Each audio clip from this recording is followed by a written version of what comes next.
Hey everyone, Russell Hawley here. We're taking a quick look at the Moto G. This is Motorola's new phone that looks an awful lot like the Moto X, but is designed for the more budget-focused consumer. The Moto G it's really hard to tell that this is not a Moto X.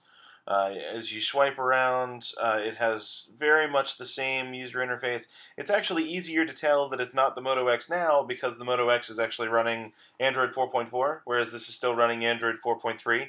But it's very, very smooth. And despite having a significantly underpowered processor compared to what we consider current generation quad-core super-duper processors like the Snapdragon 800 in the Nexus 5, this really is a great experience. I mean, it's plenty snappy when you swipe around.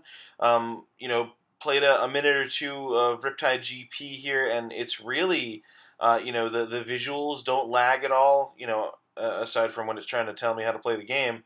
And there's really no issues. Now, what you will find is trying to accomplish multiple tasks. It does lag out a bit. You are going to find it's going to stutter every once in a while.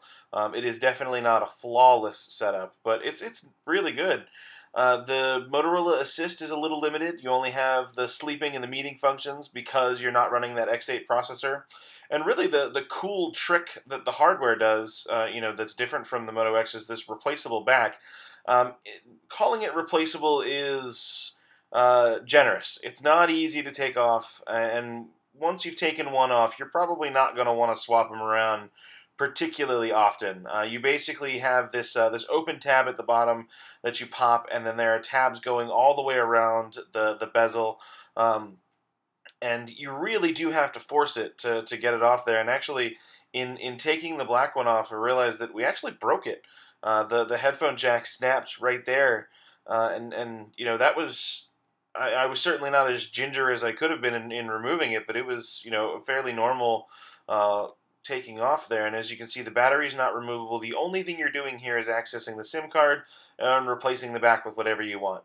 Motorola sent us a nice mint, which looks nice with the back there. But the one that really impressed was the darker blue flip case for the Moto G. Now, this is similar in concept to what we've seen Samsung do with their phones, but this has got a very nice texture in the back. The color works really well with the black, and it's a little padded for where the screen is.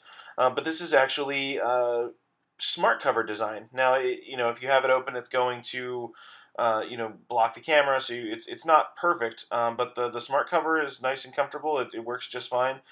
In a weird way, it's actually kind of like using active notifications.